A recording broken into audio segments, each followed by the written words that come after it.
Song of Blades and Heroes, Fistful of Lead. On a recent video, a random NPC came through the comment section and asked for a comparison and contrast. And I mean that literally. The user's name was random NPC. He had been getting back into the hobby recently and wasn't sure which of these rule sets would be best suited for his particular playstyle. That was an interesting enough question. I thought it deserved a video all on its own. This is not a video that will tell you which of these is a better rule set. For the record, I prefer Fistful of Lead. This is a video to help you understand which of these rule sets is better suited to your particular play style. Full disclosure, I was given a couple of, I guess you call them review copies. I made an order to Wiley Games and they threw in several extras. So if that colors my view or not, that's up to you. You decide for yourself. So first thing we should talk about is that what these rule sets have in common. And they are a basic miniature war game framework. And there are, for those of you that are relatively new to the hobby, there are basically two different ways to organize the abilities and powers of your individual units. On the one end, you have something like Games Workshop, where you have a stat line where everything that can be done is given a number. On the other end, you have no stats and just keywords or special abilities. You have a basic rule framework that essentially every ability allows you to cheat. Now, of course, it's by the rules, so it's not exactly cheating, but it allows you to do something over and above that basic stat line. To be fair, Games Workshop is a bit of a hybrid system. I don't think there are very many pure stat line games. If you can think of some, throw them down in the comments. I'd be interested to know. Most games are a hybrid somewhere around there, and these games are no exception. However, they do tilt heavily towards the keyword section. G-dubs, they have a long stat line with like 10 to 12 numbers, and then they start slapping on exceptions and special rules and long paragraphs of rules. So many long paragraphs of rules. These games are more towards the one brief stat. Now, to be fair, Fistful of Lead uses one stat. Everybody rolls a D10, unless they have one of those special keyword abilities. With Song of Blades and Heroes, they have two. So that doesn't necessarily double. The one stat line for Fistful of Lead, everything you do, you roll a D10. In this one, you're rolling D6s, and you have both a quality and a combat skill. So you can be really good at fighting and shooting, but you're a coward. Or you can be super brave, but really bad at fighting. And then they both start ladling on the special abilities. Now, in both cases, the basic framework of these games is simple enough that you can run fairly sizable skirmish battles. With Fistful of Lead, you probably, once you get up to about, and depending on how you build your characters and how many special abilities you use, you may be able to go higher. In fact, the rules call for up to 8 figures.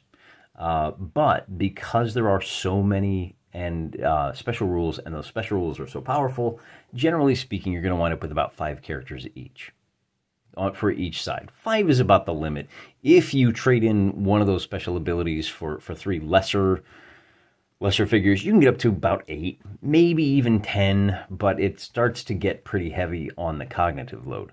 On Song of Blades and Heroes, you can probably get away with more like 15 to 20 at the outside limit, because you do have those 2 stats and then a lesser number of powers and abilities, and they're not quite as powerful as the ones in Fistful of Lead. So there's the first difference right there. If you're comfortable with 5 guys, or if you want upwards more like 20, then you're probably going to want to go with Song of Blades and Heroes. You can, of course, upgrade, and I guess this is the other real similarity between these two systems.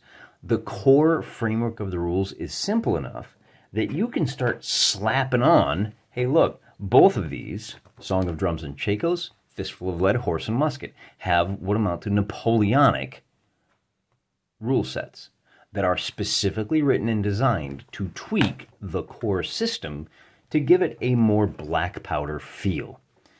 Again, both of them have, well, this one is written for fantasy, and you've got a nice fat 3 books worth of fantasy here. And now I don't have another selection here. So we've got Flashing Steel, rules for swashbuckling, more fantasy, and then you've got Flying Lead, which is the modern combat. There are rule sets for post-apocalyptic, science fiction, and we'll get to that before we get to the end. Once you move beyond this level, I feel that Song of Blades and Heroes begins to break down, which is one of the reasons why I prefer Fistful of Lead. I believe Fistful of Lead works better for every genre and every scale. The system is robust enough that you can tweak it, mash it, boil it, stick it in a stew, and it still works really well. If you think about what you're doing, you can use this for literally any genre. Now, most games, and Song of Blades and Heroes I wouldn't say it's an exception, but it does tend to feel same. Where Fistful of Lead, because you can tweak so many different aspects, you can get exactly the kind of flavor you want. You can get, and the book one of the fantasy series, Might and Melee, is specifically designed for no magic. It's just medieval. And it uses basically a 3-tiered armor system to give you the feel for knights beating each other over the head with sharp sticks, which makes the game play and feel very different than Galactic Heroes, which uses more ray guns and lasers, and those things are deadly. And armor is a lot harder to come by, and it's not quite as effective in Galactic Heroes. So a much more shooty game than the generic Fistful of Lead. The other big thing we should talk about with these games is the activation system. If you like all 5 of your guys, we'll just assume you're playing 5 characters here, 5 characters here. If you like all 5 of your characters going every single turn, you need to play Fistful of Lead. If you like a little bit of uncertainty, if you like to be able to tweak your risk versus reward, go with Song of Blades and Heroes. The activation in this game allows you to press your luck far more than you can in Fistful of Lead. You've got a lot more control over which of your guys go when, whereas with Fistful of Lead, you know they're going to go, but you have no control over when. Very little control. With Song of Blades and Heroes, you can take up to 3 actions, but you have to pass an activation test. And if you fail more than you succeed, so I'm going to try 3 actions, and I failed twice, your turn is over, nobody else gets to go. I'm going to try 2 actions. If I fail both, if I try 1, well, not 1. I don't think if you fail if you just pass one of them. I think if you take 2 actions. So if you take 2 actions and you fail both of them, then your turn's over. If you take 1 action, you fail, you can keep going because you only tried 1 action, which means that you can be very conservative, and you can say, you know what, I want to make sure that everybody has a chance to go. I'm going to try to take 1 action. Where your opponent says, no, you know, I just want my big hero, I want to make sure he gets a few actions. So you roll 3 times, and hey, if he gets his 1, I don't care, because he's getting towards the objective point.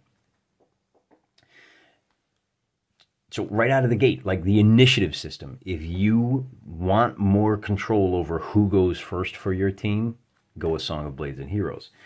Song of Blades and Heroes uses alternating activation.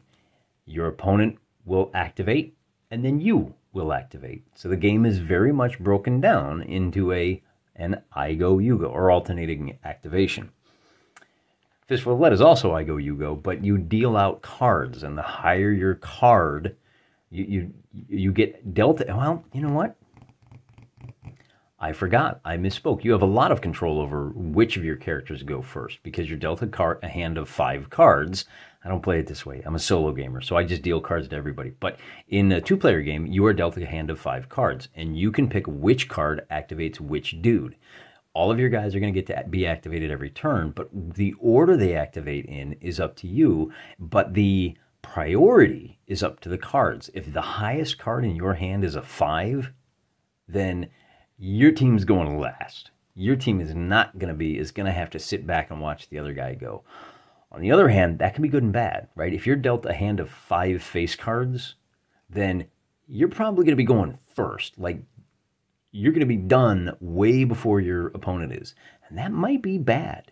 If you want to see what your opponent is doing first so you can react, all those high cards might be bad. But again, there's a lot more chaos involved because there are effectively 52 different order phases, and all you get is which of those 52 you go on. All right, there are wild cards that you can you get to decide exactly what number that is, but deciding that, and there's a layer, deciding what to use the ace as, that adds a layer of complexity. And there's also a bit of a bluffing game in the initiative system here, because everybody plays their kings, and then everybody plays their queens. Nobody knows what the rest of your hand is when you throw that queen down on the table. You might have nothing but deuces. So if you have an ace, you're involved in a little bit of a game of chicken. Do I want to play it as a jack?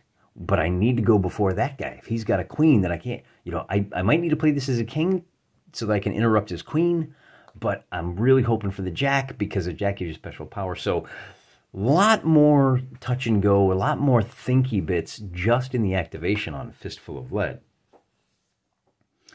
That's really the key difference. Once you drill down into the special abilities, let's take a look here. Just kind of looking at the special rules here, right? This Combat Master is all of these words. Very random as to how long they are. Desert Walk is one sentence.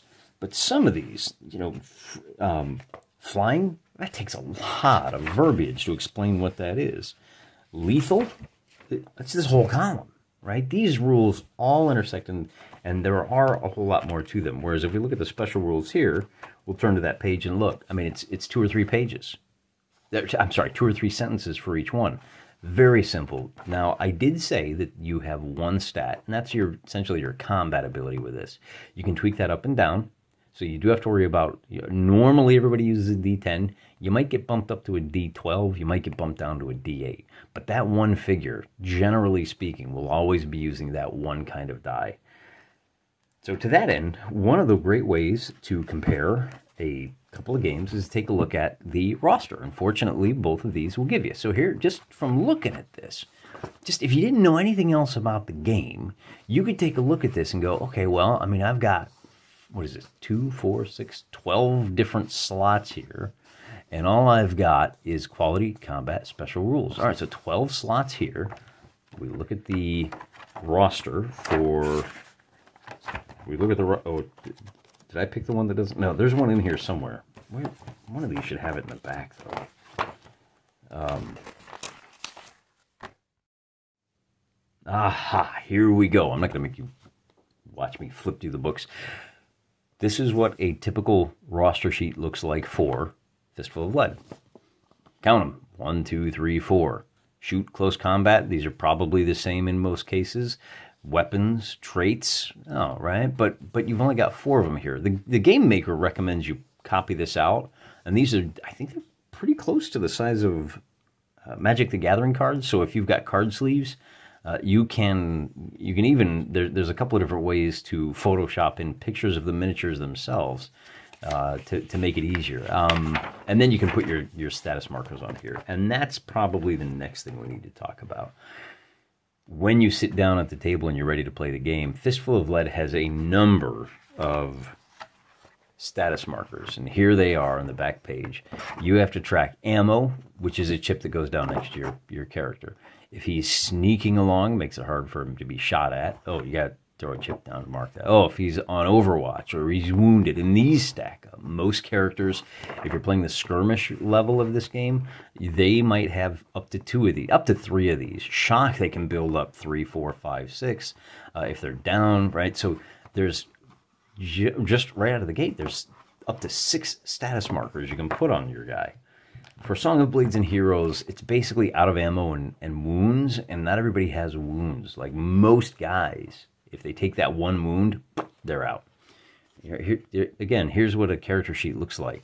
Undead, tough, terror, slow. And that's a lot of abilities. Most of your weaker dudes, I don't even know what a Twitcher is. A human skeleton has undead shooter. Very easy, right? So be aware of that. If you don't like a lot of little fiddly bits on the table marking status markers, you're probably going to want to go with Song of Blades and Heroes. I've come to appreciate it much more after playing Fistful of Lead, to be able to have all of those different statuses and to be able to look and tell at a glance what's going on with that character, and to have that physical reminder on the tabletop. I'm going to move this figure. Oh, wait, he's got a blue chip. I'm going to shoot with him. Oh, wait, he's got a blue chip. He needs to reload. All right, this guy is going to be creeping, or maybe he's poisoned. That's another one that can come up. And that happens with Song of Blades and Heroes as well. But again, not nearly so many markers as you see in Fistful of Lead. Another useful point of comparison is to take a look at combat modifiers. Let's see how these two rule sets stack up.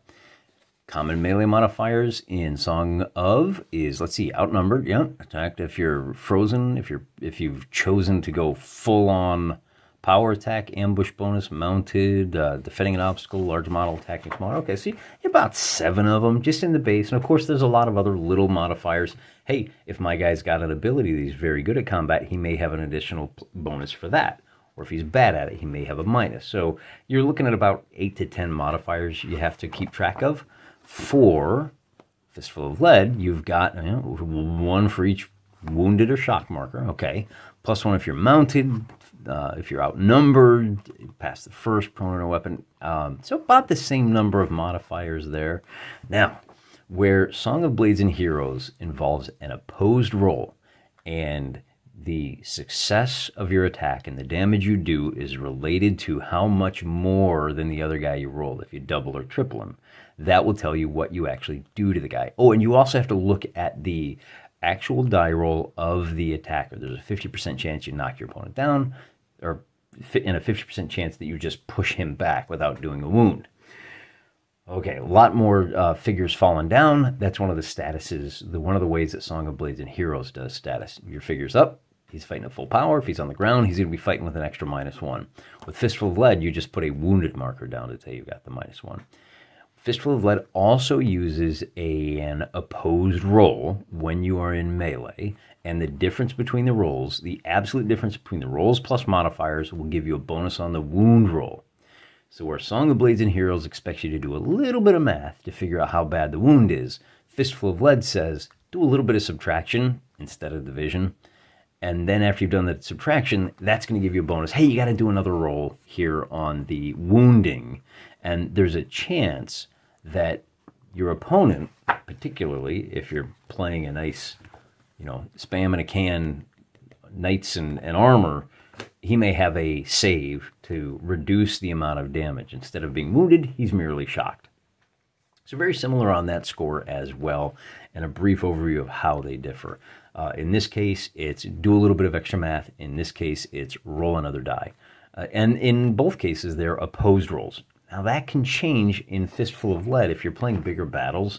Because you've got 10 guys attacking 10 guys, the attacker simply rolls for all of his attacks, and he's got to beat a target number to deliver a wound. Pull out the successes, roll that many for your wound checks.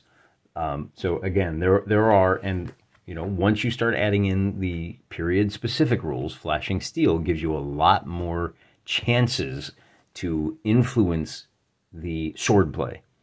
It's trying to mimic swashbuckling. So you're not simply saying, oh, I'm attacking. There are various maneuvers you can do that will influence the game as well. Not quite so many maneuvers in big battles, or bigger battles, of course, but not so many even in Fistful of Lead.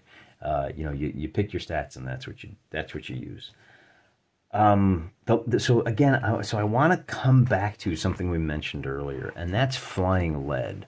And here's one of my big, I don't want to say complaints, but this is one of the issues with Song of Blades and Heroes. It was clearly written and designed for a melee-heavy game. It works very well for fantasy, where you've got big guys beating each other with sticks. It begins to creak a little bit, but it's not too bad with Song of Drums and Shakos, because you're still in black powder. The firearms aren't too powerful. Once you get into flying lead, in my experience, this system begins to break down. The fluidity of the game starts to really show, starts to creak as you play flying lead. As the power of missile fire increases, the game tends to bog down. Now, that may be realistic. You tend to, in this game, you tend to get into a situation where you advance to contact and then you just hunker down behind cover. And it's just a series of opposed rolls as you shoot back and forth at each other until somebody breaks and allows an opening. But you're still, it doesn't do any good to get out of cover. I don't think, and here we get into pure opinion, I don't think this works well for anything from modern on forward into science fiction.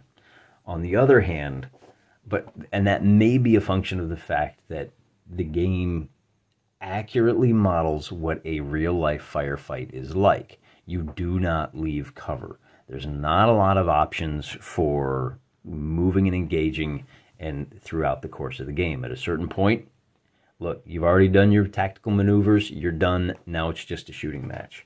On the other hand, I do think that Fistful of Lead, when you get into science fiction and modern, and there are stats for modern firearms in this core rulebook, I think this one works way better for everything post-Black Powder, let's say. World War I, World War II, maybe even Civil War, once you get into kind of the rifle and saber, and particularly in Galactic Heroes. Now, I'll say this.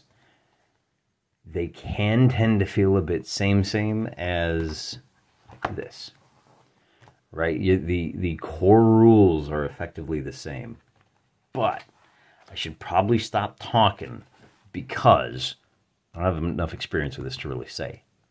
However, and here's something I have no experience with, but it's worth pointing out. Song of Blades and Heroes, Flying Lead, Guns, Guts, and Glory, and here's what the roster looks like for the modern combat. Here's your quick reference sheet. Whoa, that's getting pretty chunk full. That's a chunky quick reference sheet, isn't it?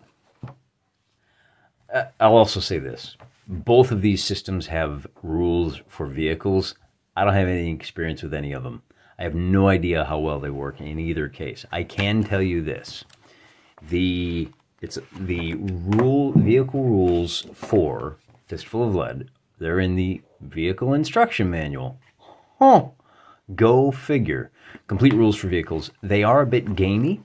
I think these are really meant to get driver, passenger, passenger.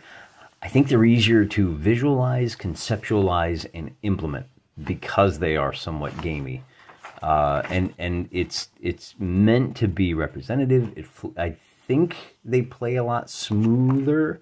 I think with this, it just leads to a whole bunch of exceptions. But once again, now I'm just kind of giving you my general impressions from reading them and not speaking from experience. So I won't say any more than that. Literally, because I've told you just about everything you need to know to understand which of these games you're interested in. And the answer might be both. I have both of them. They both scratch very similar itches, but not exactly the same. And hopefully this video has helped you understand why you might want to play Song of Blades and Heroes. Just in summary, the biggest difference is activation. Do you want to prioritize your figures with a chance of pressing your luck to have everybody do a lot, or do you want the chaos of not knowing exactly how motivated your guys are, but being able to use all of them every single turn and simply having to face the question of, well, what's my priority? Who do I need to go first? The activation is complicated in different ways for both of these. They have very different feels. And as I said, I prefer the Fistful of Lead. It's also a lot easier for a solo wargamer to play Fistful of Lead because the cards work like a program. You deal them out, and then you already know who's going when. It's a bit chaotic because you are just following and you know, I don't want to call it an AI, but you're following the probabilities, and sometimes your little lead dudes will do stupid things. Well, you know what else is stupid? When you don't do anything at all. And that happens in Song of Blades and Heroes a lot. So I guess that wasn't the last thing I had to say. I guess I had a little bit more to say. But I've said it all now, and hopefully this little video has helped you understand the difference between the two, helped guide you into which one you want to get. But at the end of the day, I mean, how much is it? They're like 20 bucks a piece. Just get them both. Try them both out. That's the best way to know for sure. I'm praying for you.